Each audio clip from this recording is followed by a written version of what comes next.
I'm Derek Hauswright. I'm a sponsor for IDA, one of the orphans here for Every Orphan's Hope. What started off was an experiment. I was teaching Sunday school, and in the class we were going through the study of James, which is taking care of widows and orphans, right? In the first chapter of James, and as we were going through that, I challenged everybody in the room as a class, let's sponsor a couple of children. Ida was the one that was kind of just handed to me. We were paired together. And I continue to support that because it's very important, right? We're supposed to take care of the widows and the orphans, and it was a financial responsibility that was something that I felt a burden for. When I found out that Derek and Ethan were coming for the missionary trip, I was really happy. I was excited because none of my sponsors have come to Zambia. So it was really an exciting event that they were going to come and be with me on the missionary trip. As we prepared for this mission trip out into the bush to take care of all the children that would come from kilometers away, I saw her, I was introduced to her, I recognized her from the pictures that I'd been sent. But it was kind of a hello, and then that was it. And she went to talk to her friends, and I let that be because I didn't know what to expect or what she expected from me. The first day I saw them, I was really, really shy. It just felt so different. I just didn't know what to do. After we had some talks, I became so open and I was so free to talk to him. She began to talk to me, I would talk to her, and the relationship began to form. And really it was when we began serving together the children that were out there, poor, the needy, the little cutest kids you could ever imagine.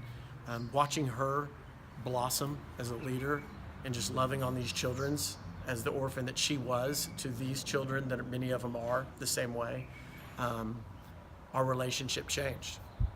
I can see a work ethic in her, something that is been, I guess, instilled in her through living in the house with her brothers and sisters and the mother that takes care of them, that is hard to describe.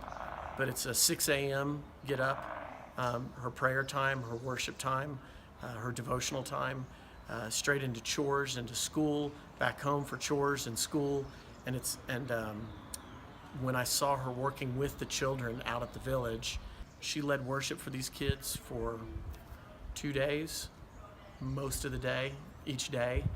70 children. I don't know if you've ever had to control 70 small children at the same time, but she has a personality that's magnetic, and the kids just loved her, and her smile, the joy that just comes from her is incredible. It was very endearing.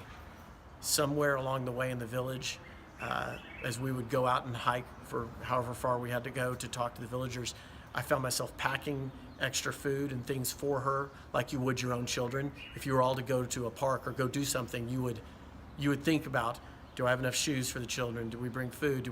All the things that might go through your mind. I found myself overlaying that as she is now my child, and I found myself doing that and concerned about the things that I was concerned about intellectually, but now I was concerned about in a fatherly, more emotional way. The time they were leaving, I felt like, oh my God, I'm going to miss them so much.